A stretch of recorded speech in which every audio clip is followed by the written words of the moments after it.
요즘 기독교계 곳곳에서 이런 말들이 들려옵니다. 차별금지법이 제정되면 전도도 못한다. 신앙의 자유가 사라진다. 이젠 전도하면 잡혀가는 시대가 온다. 심지어 어떤 목사님은 설교 시간에 하나님이 악한 정권을 허락하신 이유라며 특정 정권에 대한 혐오감을 부추기기도 합니다. 그런데 저는 궁금합니다. 과연 이러한 주장들이 성경적일까요? 교회가 지금 내세우는 반대의 외침, 과연 하나님의 뜻일까요? 한번 성경의 눈으로, 진실의 눈으로 들여다보려 합니다. 먼저 많은 분들이 우려하는 동성애에 대한 성경의 입장은 분명합니다. 레위기 18장 22절 너는 여자와 동침함 같이 나 남자와 동침하지 말라 이는 가증한 일이니라. 로마서 1장 27절 남자들도 순리대로 여자 쓰기를 버리고 서로 향하여 음욕이 부릴 듯하며 그 그릇 때문에 상당한 보응을 그들 자신이 받았느니라. 그렇습니다. 동성애는 성경적으로 분명히 죄입니다. 그러나 그런 죄인조차 하나님께서 구원하기를 원하십니다. 예수님께서 이렇게 말씀하셨죠. 마가복음 2장 17절 나는 의인을 부르러 온 것이 아니요 죄인을 부르러 왔노라. 그렇다면 교회는 어떤 곳입니까? 죄인들이 모여서 회개하고 구원받는 곳입니다. 거룩한 사람이 모이는 곳이 아닙니다. 가늠한 자도 거짓말한 자도 욕심이 많은 자도 모두가 용서받기 위해 모입니다. 동성애자 역시 그중 하나일 뿐입니다. 그렇다면 동성애자라는 이유로 교회에서 내쫓을 수 있을까요? 아닙니다. 그렇게 되면 교회는 아무도 받아들일 수 없습니다. 그럼 차별금지법의 본질은 무엇입니까? 이 법은 동성애를 옹호하자는 법이 아닙니다. 동성애자도 국민으로서 차별받지 말아야 한다는 것입니다. 장애, 출신 지역, 학력, 인종, 성별, 나이, 성적 지향 등 여러 이유로 차별해서는 안 된다는 법입니다. 성경은 뭐라고 말할까요? 마태복음 5장 7절 긍휼히 여기는 자는 복이 있나니 그들이 긍휼히 여김을 받을 것이니요. 예수님은 약자를 차별하지 않으셨습니다.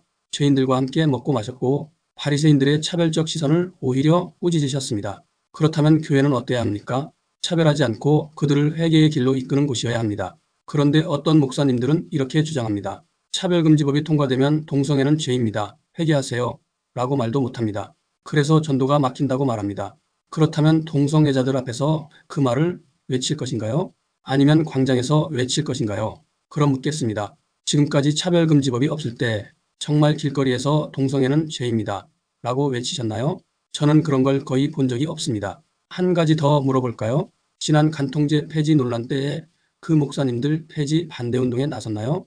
간통죄든 동성애 차별금지법이든 이미 못하고 있었습니다. 왜 못합니까? 진심으로 그들을 사랑하지 않기 때문입니다. 욕먹을 각오로 뺨 맞을 각오로 외칠 만큼 간절하지 않기 때문입니다. 정작 더 광범위한 죄인들, 간음, 거짓말, 탐욕, 하나님을 모독하는 죄에 대해서도 우리는 외치지 않았습니다. 그런 죄에 대해 대부분 설교도 하지 않습니다. 지금 차별금지법 반대운동을 선도하는 일부 목회자들을 보면 우려스럽습니다. 그분들은 차별금지법을 반대하지만 예수님, 회개, 십자가, 성결은 거의 사라졌습니다. 대신 봉사, 헌금, 헌신만을 외치며 가난한 이웃에게조차 11조를 강요합니다. 그들이 그렇게 반대하는 이유가 성경 때문일까요? 정말 영혼을 위한 열정일까요? 혹시 그 배후에는 교회 기득권 보호 혹은 정치적 영향력 유지라는 목적이 숨어 있는 건 아닐까요? 저는 무관치 않다고 확신합니다. 예수님을 믿는 성도라면 교회 내에서뿐만 아니고 일상생활에서 성경의 가르침을 실천해야 한다고 믿습니다. 그러기 위해서는 성경과 다른 주장을 하는 목사님들을 맹신하여 따르는 것은 지양할 필요가 있다고 생각합니다. 그분들 설교 일부나마 들어보니 대체로 진리를 전하기보다 정치적 발언을 많이 할 뿐만 아니라 신약에서 사라진 11조나 헌금 봉사를 강조합니다. 예수님은 정의와 긍휼과 믿음을 버리고 위선적인 행동을 했던 바리새인들을 향해 다음과 같이 꾸짖었습니다. 마태복음 23장 23절입니다. 화 있을진저 외식하는 서기관들과 바리새인들이여 너희는 천국문을 사람들 앞에서 닫고 너희도 들어가지 않고 들어가려 하는 자도 들어가지 못하게 하는도다.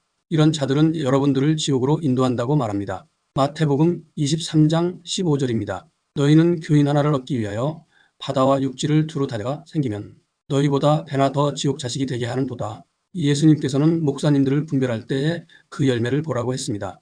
오늘 교회가 목사가 또 그 말씀을 들은 우리가 사회적으로 어떤 평가를 받고 있는지 살펴보시길 바랍니다.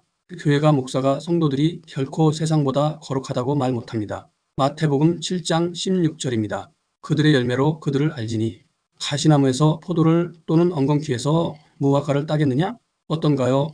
과연 차별금지법을 반대하는 목사님들 열매가 있나요? 우리는 우리 스스로 객관적인 평가 못합니다. 하나님은 하나님, 백성들이 세상에 손가락질 당하면 모독을 받는다고 하셨습니다. 로마서 2장 24절입니다. 기록된 바와 같이 하나님의 이름이 너희 때문에 이방인 중에서 모독을 받는다고 말씀하셨습니다. 우리가 거룩하지 않으면 하나님께서 세상의 모독을 받는다고 하셨습니다. 실제 다윗이 밧세바를 범한 후 하나님은 이렇게 말씀하셨습니다.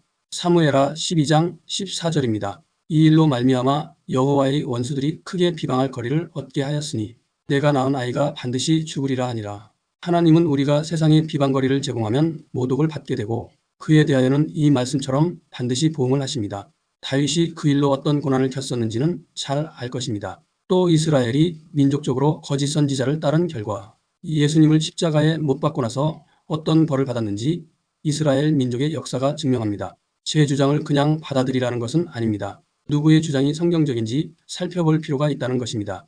마태복음 7장 15절입니다. 거짓 선지자들을 삼가라. 양의 옷을 입고 너희에게 나오나 속에는 노략질하는 일이니라. 지금은 우리에게 절실하게 필요한 것은 분별력입니다. 목사님의 말이 아니라 성경을 직접 보고 분별해야 할 때입니다. 누구의 말을 듣느냐에 따라 우리의 영원한 운명을 결정하기 때문입니다.